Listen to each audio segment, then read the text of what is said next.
नमस्कार, स्वागत है आप सभी का। मैं हूं श्याम सुंदर और मैं भी भारत की इस विशेष श्रृंखला में हम भारत की आदिम जनजातियों को समझने की कोशिश कर रहे हैं। आज के एपिसोड में हम बात करेंगे लिटिल अंडमान में रहने वाली ओंगी जनजाति की।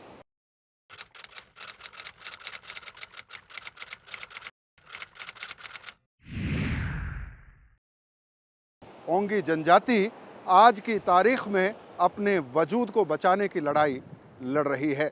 इस एपिसोड में हम ये भी चर्चा करेंगे कि प्रशासन ने ओंगी जनजाति के वजूद को बचाने के जो उपाय किए हैं वो कितने कारगर हैं।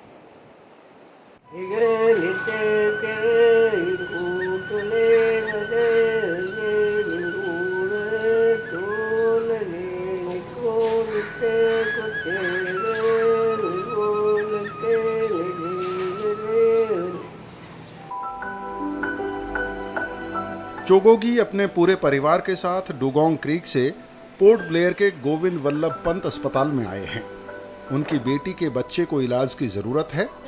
उसका वजन जन्म के समय बहुत कम था। चोगोगी की पत्नी, बेटी और दामाद सभी अस्पताल में हैं।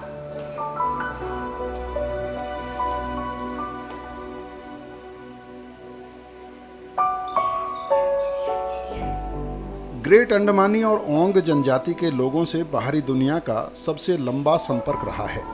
इस संपर्क का असर इस जनजाति के जीने के अंदाज, भाषा और संस्कृति सब पर पड़ा है। ओंग जनजाति की तादाद में लगातार आई कमी की एक बड़ी वजह संक्रामक बीमारियां रही हैं।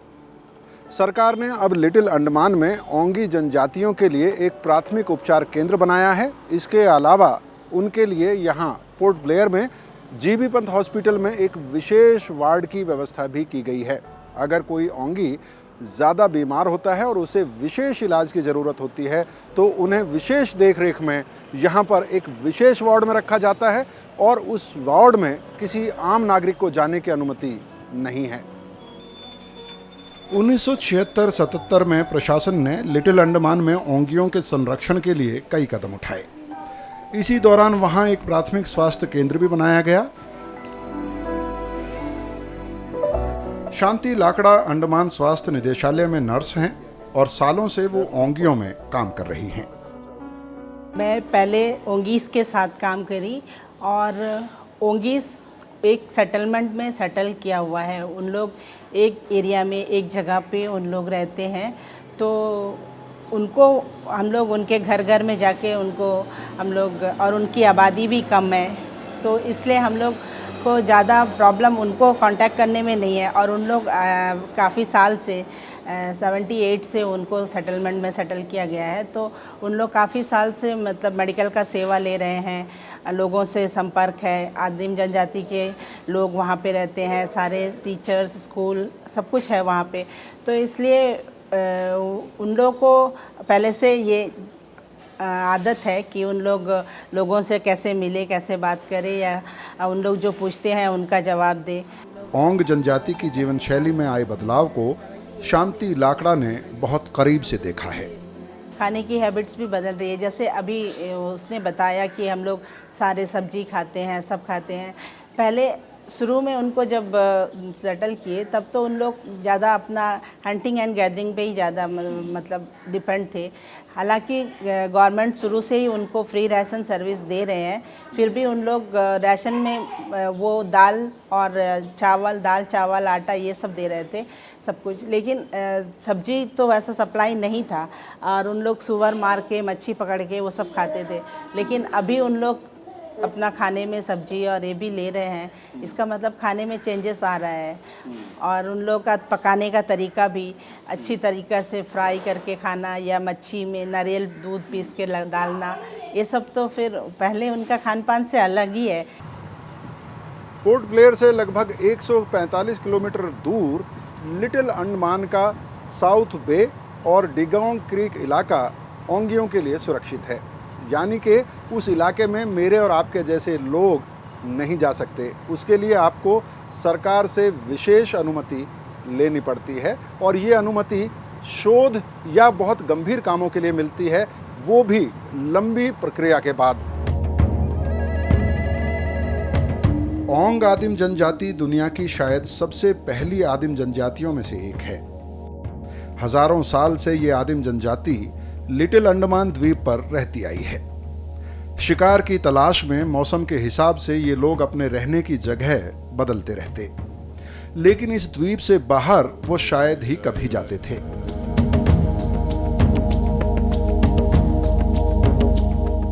कभी कभार नाव का इस्तेमाल करके आसपास के द्वीप पर जरूर चले जाते थे।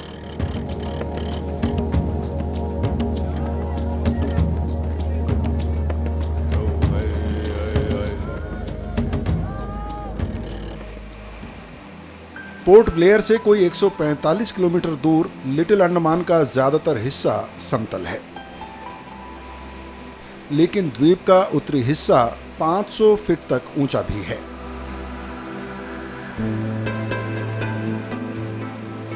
यहां के जंगलों में जंगली सुअर बड़ी मात्रा में थे। इसके अलावा कई तरह की मछली, समुद्री कछुए और डुगोंग, जिसे समुद्री गाय भी कहा जाता है, ओंग जनजाति के खाने में शामिल था।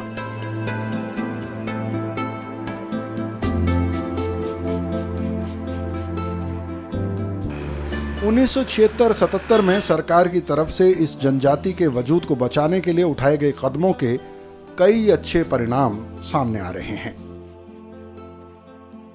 अभी कुछ भी छोटी से छोटी बीमारी के लिए भी उन लोग कंप्लेंट लेकर आते हैं, खुद से आते हैं। और पहले बहुत बड़ी बीमारी होने पर भी कभी हॉस्पिटल नहीं आते थे, उन लोगों को खुद जाके हम लोग बुलाना पड़ता था। और इसलिए भी मतलब हम लोग को पहले उतना ज़्यादा बीमारी पता नहीं चलता था, लेकिन अभी हम लोग को उन लोग छोटी बीमारी लेकर भी आती है, बड़ी बीमारी तो है ही है। इससे ऐसा लगता है कि उन लोग ज़्यादा बीमार होते हैं। सरकार ने ओंग जनजाति के वजूद को बचाने के लिए जो नीति बनाई, उसके तहत प्राथमिक स्वास्थ्य केंद्र और एक स्कूल भी बनाया गया। इसके साथ ही इनके लिए फ्री राशन की भी व्यवस्था की गई। इरादा यह था कि लिटिल अंडमान में उनके जीने के लिए एक न्यूनतम प्रबंध किया जाना चाहिए और उन्हें बाहरी दुनिया पर निर्भरता से बचाया जा सके। लेकिन इस व्यवस्था ने उनके जीने के स्वाभाविक तरीके को प्रभावित किया। ज़्यादा फटीग नहीं है इनको, सब राशन, फ्री राशन मिलते हैं, बस इन लोग पकाते और खाते हैं। ज़्यादा कुछ काम करना ऐसा कुछ नहीं करते। लेडीज़ भी बस खाना बनाना और यही रह गया है उनका। ज़्यादा जी हाँ, ओंगीस ज़्यादा बाहर नहीं जाते उन लोग। और आदमी लोग भी बस अपना जो काम है रूटीन, या तो फिर नारियल कलेक्शन वगैरह में थोड़ा देर जाते, लेकिन ज़्यादा कुछ काम नहीं करते। We have to remember that Ongis were befriended before the Charwas. क्या रिजल्ट हुआ? जो 4 बड़े ग्रुप थे, आइलैंड के चारों कोने में रहते थे, जिनका आपस का मैरिज का भी कस्टम था, अक्रॉस सीज, कभी विद इन द ट्राइब नहीं। आज ये 4 ट्राइब है ही नहीं, एक ग्रुप है। बहुत मुश्किल से 2 ग्रुप उनको किया गया। ये अभी टोटली हमारे ऊपर डिपेंडेंट है। हम उनको क्या बोलेंगे, पेंशन देते हैं, कहिए, it should not be called as wages. बिना कुछ किए अगर आपको पैसा मिलती है, पेंशन है या ग्रांट है। फूड एड्स देते हैं, तब भी जाके ठीक से नहीं। इनका एवरेज हेल्थ बहुत ख़राब हो गया, क्योंकि जीने की तमन्ना चली गई।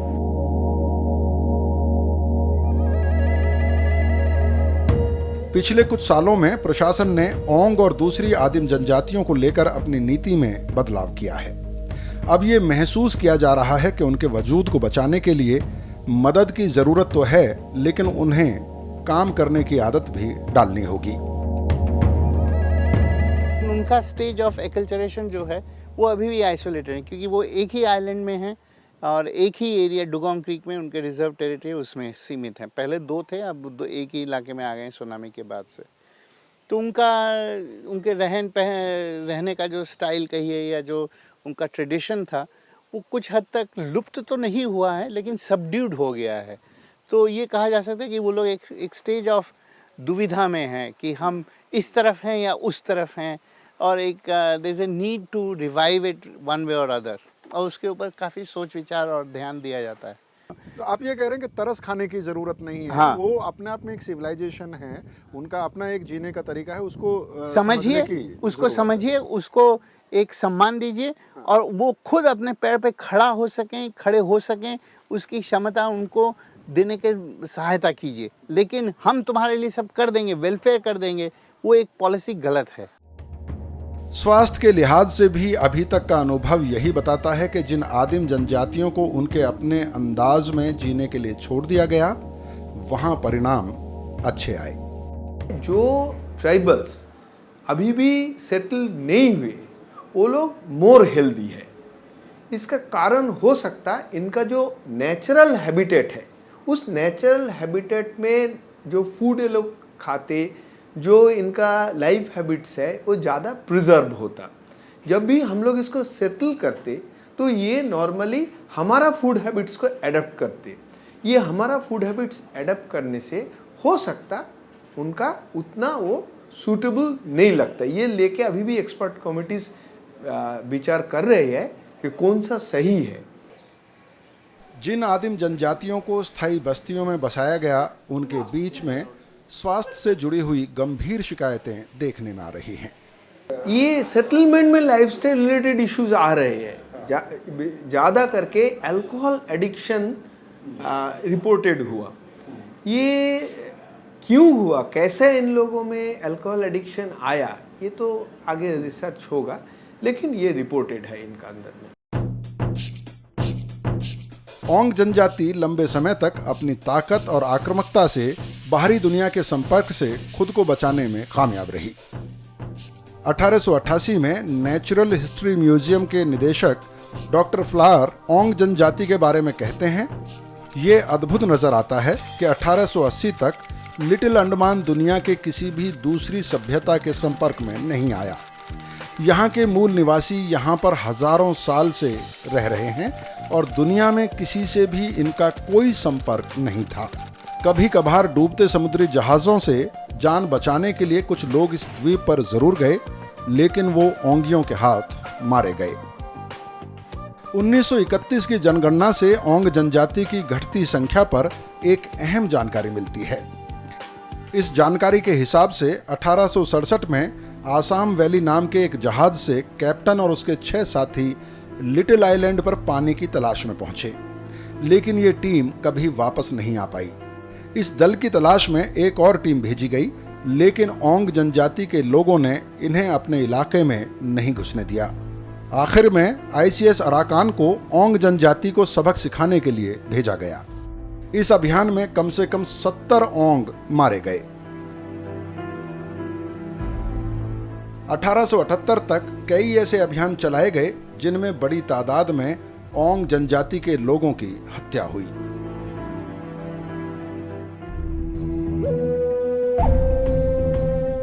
अध्ययन बताते हैं कि ओंग जनजाति और ग्रेट अंडमानी जनजाति के लोग बाहरी दुनिया के साथ संपर्क में सबसे पहले आए और सबसे लंबे समय तक वो इस संपर्क में रहे। और शायद यही कारण है कि सबसे ज्यादा नुकसान भी इन्हीं जनजातियों को झेलना पड़ा।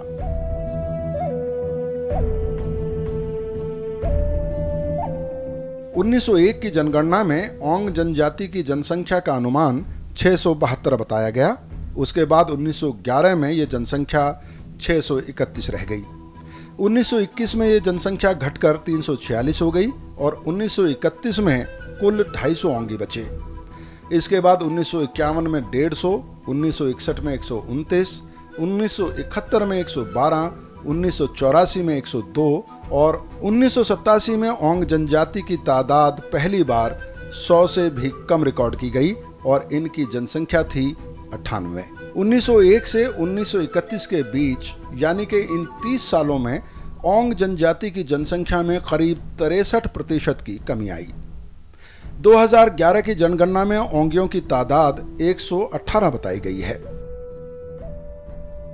प्रशासन और मानव वैज्ञानिकों के लिए ओंगियों की तादाद को बढ़ाना और इस जनजाति के अस्तित्व को बचाए रखना एक बड़ी चुनौती है।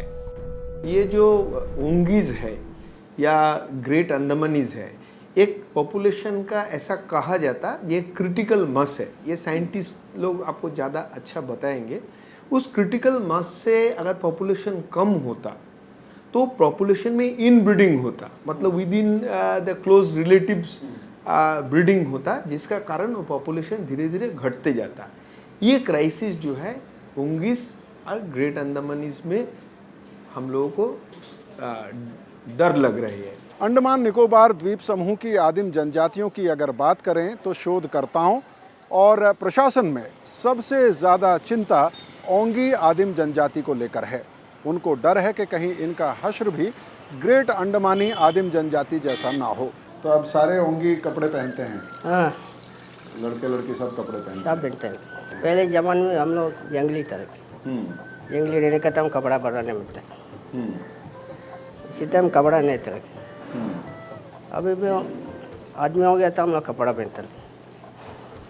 पहले था जंगली रहने का तो हम कपड़ा नहीं पहनते, ये सब पहनता था।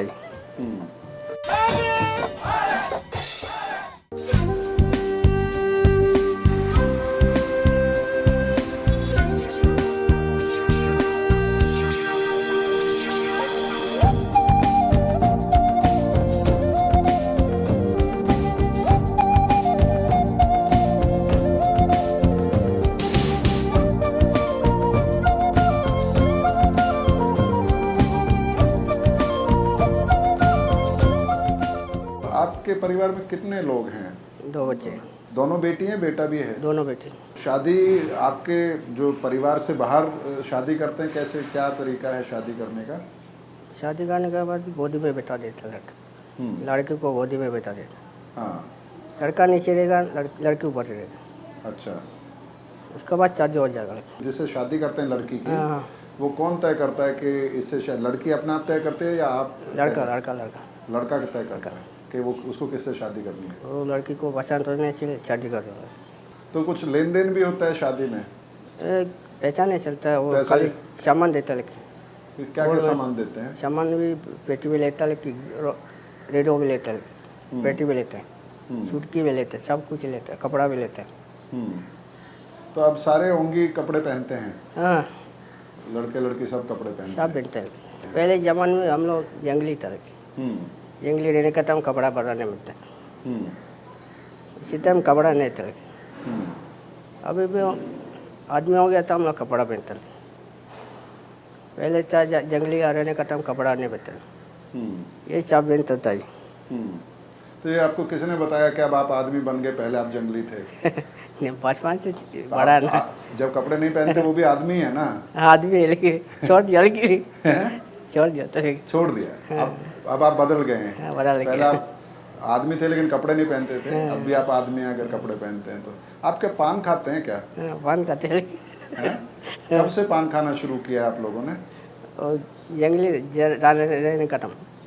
आपके यहाँ बाजार है जहाँ पान मिलता है? बाजार नहीं ना, यहाँ से आके अड्डे में जाके बाजार में होते हैं। तो बाजार में तो पैसा दे के मिलता होगा ना? हाँ, पैसा देकर तो पैसा कहाँ से आता है आप लोगों के पास? पैसा गवर्नमेंट से आता है, गवर्नमेंट से आता है। तो आप काम भी करते हैं? हाँ, काम करते हैं। क्या क्या काम करते हैं? प्लास्टिक में काम होता है। हाँ। अरे सब कुछ जमा करता है। और खाने की अगर बात करूं तो क्या क्या खाना है आपका जो रोज़ खाते हैं आप? खाना भी और सुअर गोश्त भी खाता है, किकड़ा भी। तो सुअर का शिकार करते हैं अभी भी या वो भी खरीद के? शिकार भी अभी चलता है, शिकार चलता है। अभी शिकार चलता है। तो सारे लोग मिलके करते हैं या परिवार अलग अलग परिवार लोग करते हैं? नहीं ना, सारे लोग करते हैं, सब मिलके एक साथ? सब मिलके फिर बांट लेते हैं? बाद में लेता है। तो रोज करते हैं शिकार या कैसे होता ये है? दूसरा दिन में 2 दिन में करता है। 2 दिन में करते हैं, फिर उसको बांट के? उसका बांट के लेता है सब। और सुअर के अलावा क्या क्या खाते हैं? केकड़ा, हाँ, केकड़ा मच्छी और बानी सुअर। तो बोट वगैरह यूज़ करते हैं? डोंगी? हाँ, ओड़ी डोंगी। तो आप खुद बनाते हैं वो लोग? खुद बनाता है, पूरा दुनिया भर का बनाता है। हाँ। तो जाल डाल के करते हैं या डोरी से करते हैं? नहीं, जाल नहीं, वो राशि से करता है, राशि टोरंटो का राशि, उसमें कचवाने का ये लकड़ी का नीचे लोहा रहता ना, उसी से मारता। अच्छा, उसी से मारता, कांटे से वो मारते? मरने का टाइम आ रहेगा, अच्छा। पूरा खींच के लेके जाओ समुद्र तक। तो और उसके अलावा क्या खाते हैं?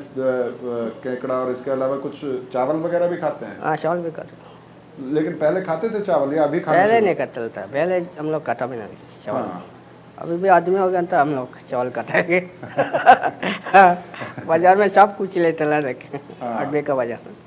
और जो शादी करते हैं तो एक परिवार से दूसरे परिवार में होती है या अपने परिवार में भी शादी होती है? एक जार देने वाला को शादी नहीं करेगा, दूसरा लड़की को देगा। हाँ, दूसरे को शादी करेगा। तो आप ये बताइए कि जैसे आप तो बहुत अच्छी हिंदी बोलते हैं, आपकी पत्नी भी बोलती है हिंदी? नहीं, वो नहीं बोल पाती। नहीं बोलते। आपको हिंदी आती है बोलनी? आप लोगों के यहाँ टीवी है, टेलीविजन? हाँ, टीवी बिजली है घर में? बिजली है, जनरेटर भी चलता है, रात बात चलता है। अच्छा, घरों में आपके बिजली आ गई है? हाँ, खंबा भी पंखा भी चलता है। अच्छा, खंबा में पंखा। अच्छा, मोबाइल फ़ोन इस्तेमाल करते हैं आप लोग? ये फ़ोन नहीं इस्तेमाल करते हैं। तो आप जब आपकी वाइफ आपसे बात करती है तो ओंगी में बात करती हैं? भाषा में बोलता है। ओंगी भाषा में बात करते हैं। तो एक ही भाषा बोली जाती है या और भी कोई भाषा बोलते हैं आप? नहीं, एक ही भाषा बोलता एक ही भाषा बोलते हैं सब लोग। तो आपके बच्चे के स्कूल वगैरह जाते हैं आजकल? है। आजकल ये दिन में करते हैं बच्चे। कभी कभार और जाते हैं? टीचर नहीं स्कूल आया था, लेकिन टीचर लोग कभी कभी जाते ना अडबे। हाँ चलो एक दिन में रहेगा, स्कूल को बच्चा लोग को पढ़ा रहेगा।